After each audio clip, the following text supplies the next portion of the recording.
हर strong building की तरह wealth creation भी एक पिरामिड की तरह बिल्ड होती है, जिसमें हर लेवल का एक अपना इंपॉर्टेंस होता है। अगर फाउंडेशन स्ट्रॉन्ग हो तो ऊपर का स्ट्रक्चर स्टेबल रहता है, लेकिन अगर बेस वीक हो तो फाइनेंशियल लाइफ कभी भी अनस्टेबल हो सकती है। इसी कॉन्सेप्ट को कहते हैं वेल्थ पिरामिड, एक step by step financial road map जो आपको बेसिक मनी मैनेजमेंट से लेकर फाइनेंशियल फ्रीडम तक गाइड करता है।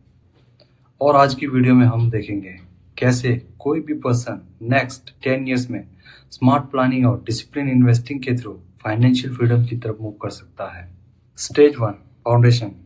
जैसे हर स्ट्रॉन्ग पिरामिड के लिए एक मजबूत फाउंडेशन की जरूरत होती है, वैसे ही वेल्थ क्रिएशन के लिए भी एक स्ट्रॉन्ग फाइनेंशियल फाउंडेशन की जरूरत होती है। इस स्टेज का ऑब्जेक्टिव होता है फाइनेंशियल स्टेबिलिटी बिल्ड करना। बिल्कुल वैसे ही जैसे एक स्ट्रॉन्ग पिरामिड के लिए उसका बेस स्ट्रॉन्ग होना जरूरी है। चलिए स्टेप बाय स्टेप समझते हैं इसे कैसे अचीव कर सकते हैं। Step first, build an emergency fund. एक इमरजेंसी फंड बिल्ड करो जो एटलीस्ट 3 से 6 महीने के एक्सपेंसेस को कवर कर सके। अगर किसी कारण आपकी जॉब चली जाती है या कोई अनएक्सपेक्टेड इमरजेंसी आ जाए तो ये फंड आपको फाइनेंशियल सपोर्ट प्रोवाइड कर सकता है और इन्वेस्टमेंट को बेचने की जरूरत नहीं पड़ती है। Step 2, eliminate high interest debts. High interest loan और क्रेडिट कार्ड डेब्ट को जल्दी से जल्दी रिड्यूस करने की कोशिश करो। क्रेडिट कार्ड और पर्सनल लोन के हाई इंटरेस्ट आपकी इनकम का बहुत बड़ा पोर्शन कंज्यूम कर सकते हैं और वेल्थ क्रिएशन की स्पीड को स्लो कर सकते हैं। Step 3, spend less than you earn. Wealth creation का बेसिक रूल है आप इनकम से कम स्पेंड करो। अगर जितना अर्न करते हो उतना ही स्पेंड कर दोगे तो सेविंग और इन्वेस्टिंग के लिए कुछ नहीं बचेगा। इसलिए हमेशा कोशिश करो कि आप अपनी अर्निंग से कम स्पेंड करो और बची हुई अमाउंट को सेव कर इन्वेस्ट करो। Step 4, increase your income. Skills improve करो, अपनी वैल्यू इंक्रीज करो और अर्निंग्स कैपेसिटी बढ़ाओ। वेल्थ क्रिएशन को एक्सेलरेट करने का सबसे इफेक्टिव तरीका है इनकम को ग्रो करो। Step 5, get adequate health insurance. एक मेजर मेडिकल इमरजेंसी सालों की सेविंग्स को खत्म कर सकती है, इसलिए adequate health insurance financial foundation का एक बहुत इंपॉर्टेंट पार्ट है।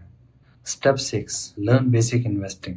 म्यूचुअल फंड्स, ईटीएफ्स और एसआईपी इन्वेस्टिंग जैसे कॉन्सेप्ट को समझो और इन्वेस्टिंग की बेसिक नॉलेज को डेवलप करो।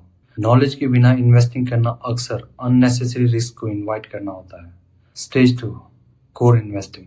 वेल्थ पिरामिड के फाउंडेशन स्ट्रॉन्ग होने के बाद आता है कोर इन्वेस्टिंग। इस स्टेज का ऑब्जेक्टिव होता है लॉन्ग टर्म वेल्थ बिल्ड करना। Step 1, invest in index fund and ETFs. Index fund और ईटीएफ मार्केट के ओवरऑल ग्रोथ का बेनिफिट लेने का सिंपल और इफेक्टिव तरीका है। बिगिनर्स के लिए इंडेक्स फंड्स और ईटीएफ्स इंडिविजुअल स्टॉक के कंपैरिजन में जनरली ज्यादा डाइवर्सिफाइड और रिलेटिवली लो रिस्क ऑप्शन होते हैं। Stage 2, automate monthly contribution. हर मंथ इन्वेस्टिंग को ऑटोमेट करो, यानी मंथ के किसी भी सुटेबल डेट पर investing amount automatically bank account से इन्वेस्टमेंट अकाउंट में ट्रांसफर हो जाए। जब इन्वेस्टिंग ऑटोमेटिक हो जाती है तो डिसिप्लिन मेंटेन करना बहुत आसान हो जाता है। स्टेप 3, री इन्वेस्ट डिविडेंड्स। डिविडेंड्स को स्पेंड करने की बजाय इसे री इन्वेस्ट करना सीखो, ये कंपाउंडिंग को और पावरफुल बना सकती है। Step 4, stay invested for the long term. Short term market fluctuations पर फोकस मत करो, लॉन्ग टर्म इन्वेस्टिंग ही वेल्थ क्रिएशन का रियल की है। वॉरेन बफे ने भी कहा है, stock market is a device for transferring money from the impatient to the patient. इसका मतलब है कि स्टॉक मार्केट में अक्सर पैसा उन लोगों से ट्रांसफर होता है जो जल्दी घबरा जाते हैं और उन लोगों के पास चला जाता है जो पेशेंस के साथ लॉन्ग टर्म तक बने रहते हैं। अगर आप डिसिप्लिन इन्वेस्टिंग कंटिन्यू करते हो तो कंपाउंडिंग ग्रेजुअली आपका वेल्थ मल्टीप्लाई करना स्टार्ट कर देता है। अब आते हैं स्टेज 3 पर, पोर्टफोलियो ग्रोथ। अब आपका पोर्टफोलियो ग्रो होना स्टार्ट हो चुका होता है। इस स्टेज का ऑब्जेक्टिव है वेल्थ क्रिएशन को एक्सेलरेट करना। Step first, increase saving rate to 15 to 25% और इवन मोर। जितना ज्यादा आप सेव और इन्वेस्ट करोगे उतनी ही फास्ट आपकी वेल्थ ग्रो होगी। सैलरी बढ़ने के साथ लाइफस्टाइल इन्फ्लेशन बढ़ाने की बजाय सेविंग्स रेट इंक्रीज करने की कोशिश करो। Step 2, diversify across assets. Diversification important है, सिर्फ एक स्टॉक या एक एसेट्स पर डिपेंड मत रहो। आप डाइवर्सिफाई कर सकते हो इक्विटी, डेप्थ, गोल्ड, ईटीएफ्स और इंटरनेशनल फंड्स या ग्लोबल ईटीएफ्स। डाइवर्सिफिकेशन का पर्पस रिटर्न मैक्सिमाइज करना नहीं होता, बल्कि रिस्क को मैनेज करना होता है। Step 3, focus on quality investments. और सबसे इम्पोर्टेंट है, क्वालिटी इन्वेस्टमेंट चूज करो। जल्दी अमीर बनने के चक्कर में पेनी स्टॉक्स या वीक फंडामेंटल वाली कंपनीज में इन्वेस्ट मत करो। स्ट्रॉन्ग फंडामेंटल्स, गुड मैनेजमेंट और सस्टेनेबल बिजनेस मॉडल वाली कंपनीज के शेयर्स ही परचेज करो और उन्हीं को प्रेफरेंस दो। Stage 4, advance strategies. अब आप पिरामिड के अपर लेवल पर आ चुके हो।